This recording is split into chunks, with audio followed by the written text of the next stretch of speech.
മരണപ്പെട്ട വ്യാപാരി കെ.ആർ. സത്യയുടെ കുടുംബത്തിന് കേരള സംസ്ഥാന വ്യാപാരി വ്യവസായി സമിതി കണ്ടശാങ്കടവ് യൂണിറ്റിന്റെ നേതൃത്വത്തിൽ 5 ലക്ഷം രൂപ കൈമാറി. വ്യാപാരി മിത്ര മുഖാന്തരമുള്ള ധനസഹായ വിതരണം വ്യാപാരി വ്യവസായി സമിതി ജില്ലാ പ്രസിഡന്റ് ബിജയ് ഹരി ഉദ്ഘാടനം ചെയ്തു. വ്യാപാരി മിത്ര വൈസ് പ്രസിഡന്റ് സച്ചിൻ കാട്ടിൽ അധ്യക്ഷനായി. ജില്ലാ സെക്രട്ടറി മിൽട്ടൺ ജെ തലക്കോട്ടൂർ മുഖ്യപ്രഭാഷണം നടത്തി. തുടർന്ന് ചടങ്ങിൽ അംഗത്വ കാർഡ് വിതരണം ചെയ്തു.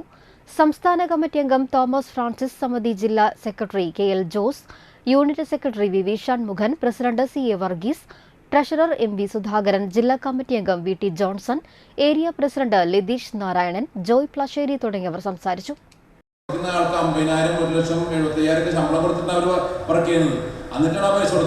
അപ്പോൾ ഇത് ഒരു സംഘടന എന്നുള്ള രീതിയിൽ സംഘടനാ പ്രവർത്തനത്തിന്റെ ഭാഗമായിട്ടാണ് ഇവിടെയുള്ള ആൾക്കാർ പ്രവർത്തിക്കുന്നത്. അപ്പോൾ ഇതൊരു ക്രൗഡ് ഫണ്ടിങ് ആണ്. ഇതെന്താ സംഭവിക്കുന്നത്? ഒരാൾ നമ്മൾ 2100 രൂപ വാങ്ങിയിട്ട് കേവലം വെറും 2100 രൂപ മാത്രമാണ് ഇൻഷുറൻസിൽ ഇതിൽ ചേരാൻ, ഇൻഷുറൻസ് അല്ല ഈ മിത്രയിൽ ചേരാൻ വേണ്ടി പൈസ മേടിക്കുന്നത്.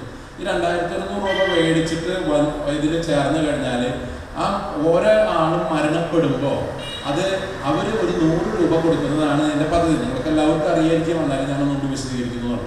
അപ്പോൾ നമ്മളൊരു 5000 പേരെ ചേർത്ത് കഴിഞ്ഞാൽ 5000 × 100 എന്ന് പറഞ്ഞാൽ 5 ലക്ഷം രൂപ.